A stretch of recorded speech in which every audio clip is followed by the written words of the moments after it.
Hello and good evening. I'm Melisa Idris. Welcome to Consider This. This is the show where we want you to consider and then reconsider what you know of the news of the day. According to global estimates, Malaysia's childhood stunting rate has risen to 24.3% in 2024, which appears to be higher than Indonesia, Cambodia, Vietnam and Thailand. Now, over the past 2 decades, according to this data, Malaysia appears to be the only country in the region to have regressed. However, the Health Ministry has disputed the 24% figure, pointing instead to a national survey which shows 21.2%. Using that data, that means that roughly 1 in 5 Malaysian children under 5 are stunted. So this is quite concerning, and the question we want to ask tonight is, what would it take to address this, to reverse this trend? Joining me on the show is Professor Dr. Koon, who is a Professor of Nutrition at the Centre for Community Health Studies at UKM's Faculty of Health Sciences. She's also the Chair of the Health and Advanced Medicine Research Cluster at UKM's Idea Centre. Prof. Po, welcome to the show. Thank you so much for joining me. This is your area of expertise, and I wanted to get a sense from you. If we were to put the disputed data aside, this is still a worrying issue.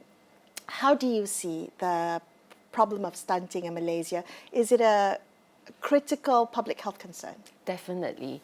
So at 21.2% as per Malaysia's NHMS data cited by Datuk Zulkifli, it is still, as you said, 1 in 5 children having stunting. And definitely 1 in 5 children having stunting is way too many. So at above 20%, stunting is considered quite a serious problem, a public health problem. So anything above 20, we ought to be concerned. So stunting happens in all countries, right? But there is a threshold where it becomes a national policy issue. Yeah. So I think data, if we look at the NHMS data that the Ministry of Health has been collecting over the years, it went up like from 2012, 2017, it was around maybe 12-17% sort of, and it went up to 21.8% in 2019. So in 2022, actually it dropped to 21.2%, but just by a tiny little bit. It's still like 1 in 5 children, so which is way too many in my opinion. And why are we concerned about stunting amongst our population? When we have stunting in our young children, it means that when they grow up, they might be shorter than their other peers who are non-stunted, for example. And we know that if children are stunted, it's not just the shortness that is the issue. It affects their brain development as well. So when children are stunted, it means that they don't get enough food to eat, right? So that's why they can't grow tall. But at the same time, when children are growing, they are not just growing taller and bigger. They are also developing their brains. And therefore, cognition of children who has stunting has been found to be having lower IQ than children who are non-stunted. So it also means that usually education attainment, like they go to school, it might be 1 or 2 years less than children who are non-stunted. Which then means when they go to work, their productivity might be lower or their wages might be lower than the non-stunted children. You mean it carries throughout the life cycle? Yes. So it carries on for that same child who is stunted, and if they remain stunted, they don't outgrow their stunting.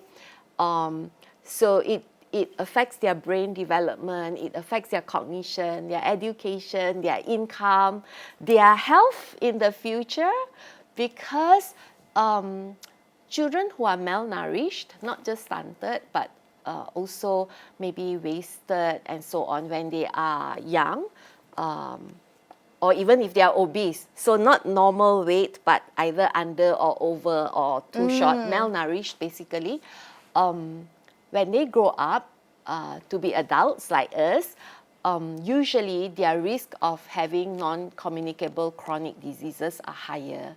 So means like diabetes, heart disease, hypertension, all these, the risk is higher for children who are malnourished. Oh, wow. Okay. So stunting that happens in childhood can affect someone's entire life trajectory. I want to go into how stunting happens and whether it can be reversed. But you mentioned malnourished or malnutrition, and I think for many of us, we often associate malnutrition with undernutrition. But there's also obesity, the other side of the spectrum. Yes. So maybe you can talk about how that fits into those two extremes, how that fits in. Yeah. So nutritional status basically has a large spectrum, and people in the middle are considered normal, nourished, or good nutritional status. And on either side of it, we have the undernutrition and the overnutrition. And in Malaysia right now, actually, we have both these problems. So we call it actually the double burden of malnutrition. So malnutrition is not just the under, but it's also the overnutrition as well. So you could be skinny, or you could be Overweight. overweight, and be considered malnourished. Yes. But there's also the term that is coined maybe like a decade ago or so, where we call it triple burden of malnutrition. So just now we have the under and the over, right? And then the third one is the lack of micronutrients intake. So you have micronutrient deficiencies as well. For example, in the population that we studied in the Southeast Asian Nutrition Surveys for Malaysia, CNUTS we call it. So in the CNUTS study, a decade ago in CNUTS 1, we found that there were close to 50% of Malaysian children who had vitamin D insufficiency. And because is that half of Malaysian? Nearly half of Malaysian children have a vitamin D deficiency. Insufficiency. Insufficient. Because insufficient. the deficiency is worse than that's insufficiency. Right, yes. But so our study is up to 12 years old, and then we have a colleague from who covered the secondary school children, and they also found similar prevalence, like close to half. And then there's another colleague who did it among teachers in Malaysia, so which means adults, right? And it's also around that same number. So basically, the Malaysian population from children to adults, we have vitamin D insufficiency. Oh my actually. goodness. Yeah, so that's a micronutrient deficiency that is quite a high prevalence. Okay. Can you explain how stunting fits into being both undernourished and overnourished? Can you be obese and stunted? Can you explain? Yeah, we're talking about childhood obesity. Yeah. So children who don't get good nutrition while they are very young, usually below 2, they don't grow well, so they become too short for their age. But as they grow up, well, of course, height will increase, right, as they're growing up, but they might still be shorter than the other peers who are of the same age as they are. But at the same time, as we grow older, people in general, not just stunted children, we tend to put on more weight and more body fat. So for the child who has been stunted, as they put on more weight, they might have more body fat stored in their small bodies. Oh, because the height ratio. Yeah. So it is possible for an individual to have both sides of the malnutrition, like under and over, at the same time. Okay. Talk to me about when stunting happens, because that's crucial for us to identify when the period is that children are considered stunted. So stunting can be measured all the way up to adulthood, but usually it begins from young. So how young? Like from inside the womb. Yes. Oh, okay. So from conception at all. So mother's nutrition would also impact. Affect the child's growth while they are within the womb. So that's why we say that nutrition during the first 1,000 days of a person's life is very important. So the first 1,000 days is not from birth up to 1,000 days, but actually from conception up to 1,000 days. Oh, I thought it was from birth. No. Okay. So it's from when From in the womb, from gestation, you count that as well. Yes. Okay. So from conception and up to their second birthday. So this is the most important period when we hope or we want the child to grow the best that they can, because it's not just their body size, it's also their brain development. Can you imagine during conception, right? Just the sperm and the egg, the ovum meets, and it's just one cell. But in 9 months, it becomes a full-term baby. Yeah. So the brain has developed during that 9 months, and that is the period during which an individual's growth is actually the fastest. Okay. Before you see the baby born. Wow, okay. Yeah. So mother's nutrition is very important, because if the mother, let's say if the mother is stunted or malnourished in other ways, and the pregnancy didn't go so well, they didn't eat so well, it affects the child's growth as well. And then the child is born, let's say low birth weight or very small for their age, and they don't get good nutrition, so that's when it goes in a vicious cycle to affect the next generation and the next generation. Okay. Let's drill down on some of the most prevalent factors that contribute to. Would it be accurate to say to focus on stunting, and that would incorporate malnutrition as well? Is that right? I think stunting. How do we make that distinction? Malnutrition actually has both, right? The undernutrition, which actually has stunting, wasting, and underweight. So wasting is basically not having enough weight for their height. And underweight, we know, is not enough weight for their age. And stunting is not growing tall enough for their age compared to their peers. Okay. So the undernutrition, the most concerning among the undernutrition actually is stunting, because there's been a lot of studies that focus on stunting to link them to, like what we said just now, their brain development, their cognition, and how they perform in later life. Right.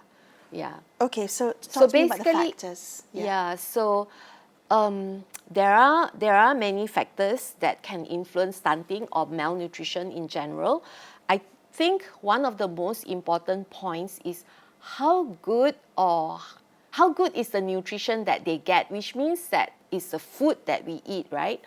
I think for people like us, maybe sometimes when we make our food choices, we are thinking, what do I want to eat later? And we are thinking between something healthy or something unhealthy, but we can afford to choose what we want because we have the income to support whatever we want to eat. But in the Malaysian population, I think what is concerning is the socioeconomically disadvantaged group, where they don't have that choice. They have this limited amount of money to spend on food, and they need to keep their children all fed and full. Yeah, and full. So sometimes, I mean, we talk to people like, choose healthier foods, but healthier foods are always more expensive than the cheaper foods. The goreng food, where, it keep them full for longer, for example.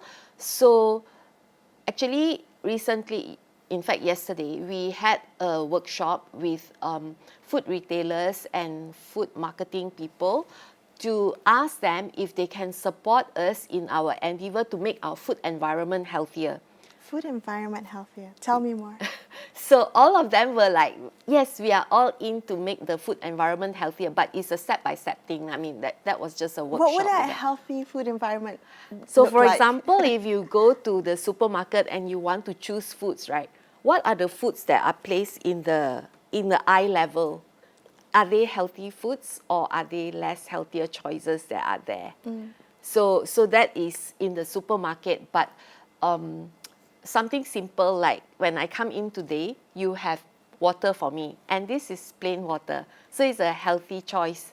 So this is also part of I could have given you teh tarik, right? Yeah, you could have. I could have, but that was the wrong healthy choice. Or some unhealthy coffee choice. with a lot of sugar inside. Yeah, so it's what forms our food environment. Can you talk a little bit more about the social determinants of nutrition. And I think that's so important because it relates to some of the choices made within households that can or might lead to stunting in children. Yeah, so I actually have this conversation with my family, my husband, and so on, because of the Sharan Perdana I gave last week.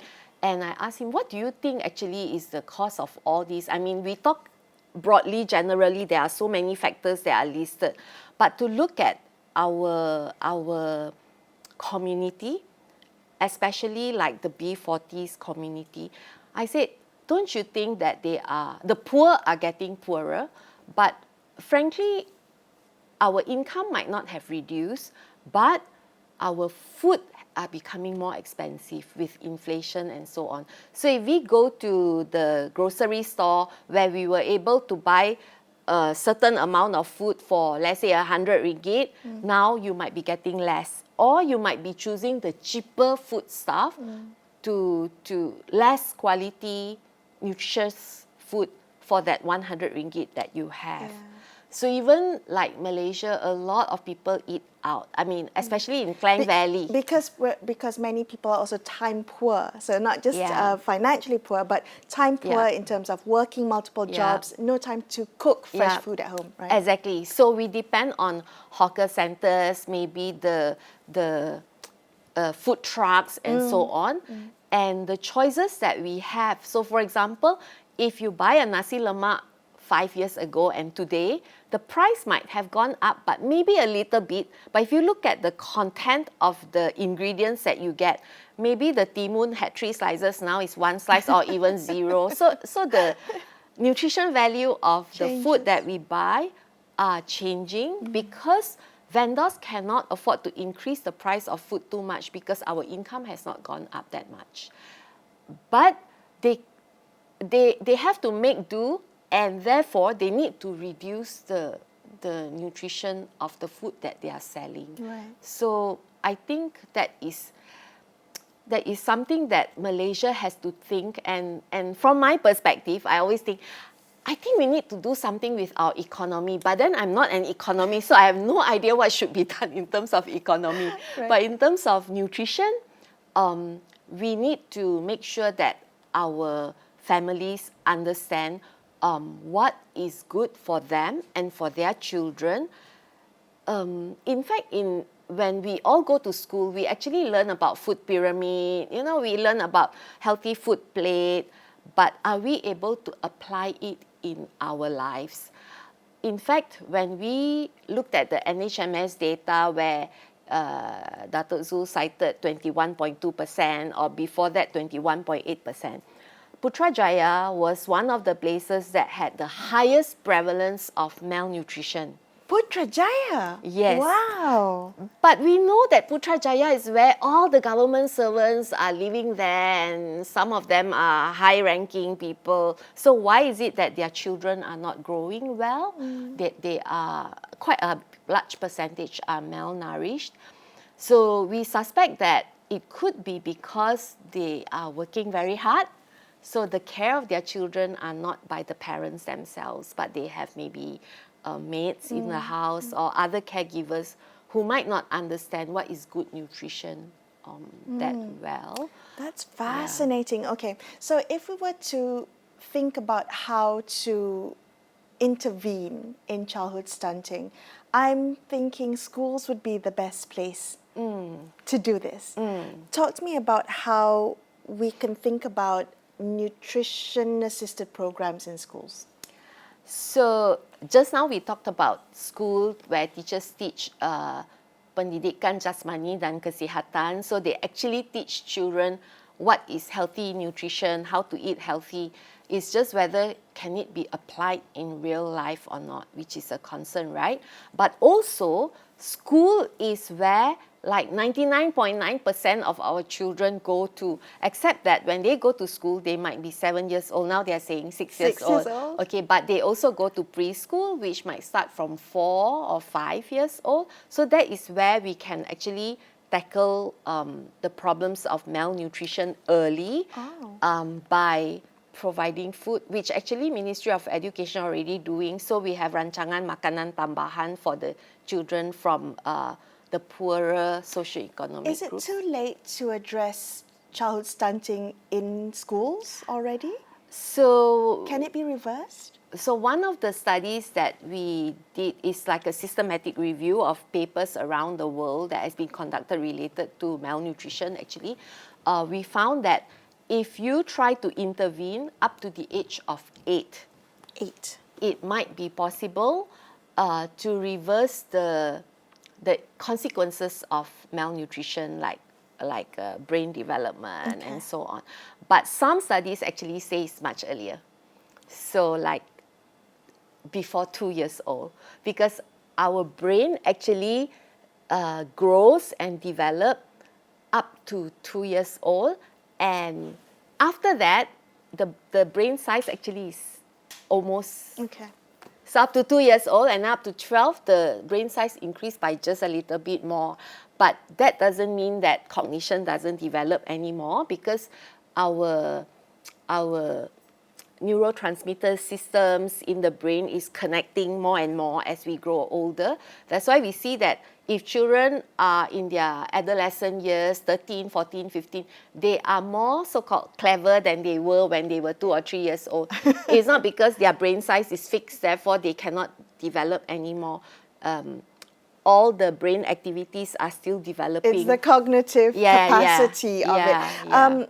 So that, I guess, the logical conclusion would be, let's start at the 1,000 days. Okay. Yes. Let's start as early as possible. Okay. But in school, school nutrition is also important to make sure that whoever is the child who has grown maybe well or not so well, but to get good nutrition in school. And I think you are right. School is where we can intervene, because most of our children do go to school. Not like some countries where they have 30, 40, 50% of children who doesn't go to school. If you recall, a few years ago, there was this talk about having breakfast for all the school children, universal breakfast. I'm really supportive of that effort, but I think our country had a lot of issues trying to implement it due to financial constraints or budget constraints and so on. Which brings me to maybe our health budget. If I'm not mistaken, in the last round of budget announcement, Ministry of Health actually had quite a big budget compared to some of the other ministries. But how many % of this budget is spent on prevention?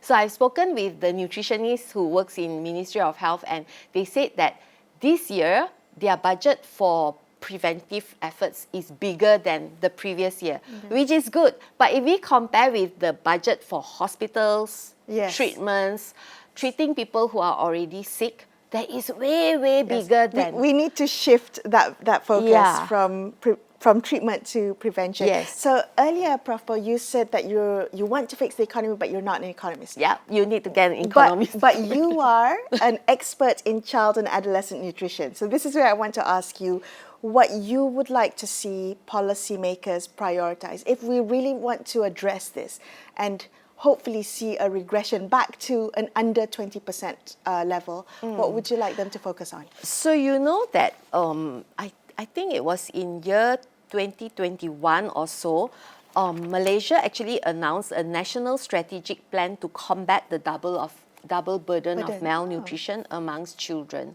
And that national strategic plan is from 2022 up to 2030. Oh, it covers this period.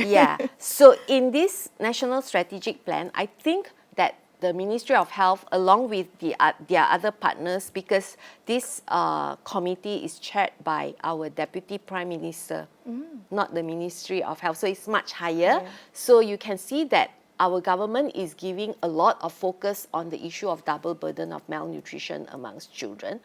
And rightly so, because prevention is always better than cure, right?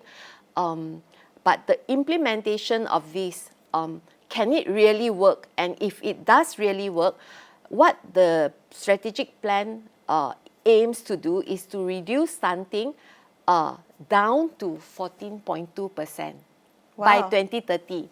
Okay. But I'm not sure if it can happen because we are at 21% now. Down to so 14. That's a lot of ground to cover in 4 years' time. Yeah. So you said earlier you're very supportive of universal breakfast for all children in schools. Is there anything else you'd like to see and hope that policymakers prioritize? I think growth monitoring is very important. So the ministry actually has in place when children go in, after they are born, they go into clinic kesihatan for their jabs and so on. They are also monitored for their growth. So the nurses will actually measure their weight and their height, and then they will plot it on the growth charts to see if they are growing well. Right. I did see something that it was really hard to do because fewer children make it for the checkups. Correct. Okay. So that is the that is the issue when children or parents don't bring their children in for the checkup. So I think in the strategic plan that we talked about just now, they are thinking of including the TASCA and the TADICA to start measuring weight and height so that teachers can help to identify the issue from the start. I love that. Yeah. That's great. Make it earlier and bring all the parties in. Yep. Prof, this has been so educational for me and so inspiring. Do you have a very quick message for our audience tonight in the minute or so that we have left? I think what I want to say is that I hope to see that Malaysia is taking good actions to reduce the double burden of malnutrition and stunting among our children so that we can see our future generations grow to be healthier. And then we don't have to spend so much money on treating sick people, but more on prevention. Right. And for the parents at home? Always think what is good for your child to eat, for your family to eat, in order for them to grow up healthy, for our families to be healthy. Right. I think that's very important. Prof, thank you so much for your time. I really appreciate you coming on the show and sharing some of your research. Thank you. That's all the time we have for you on this episode of Consider This. I'm Melisa Idris, signing off for the evening. Thank you so much for watching and good night.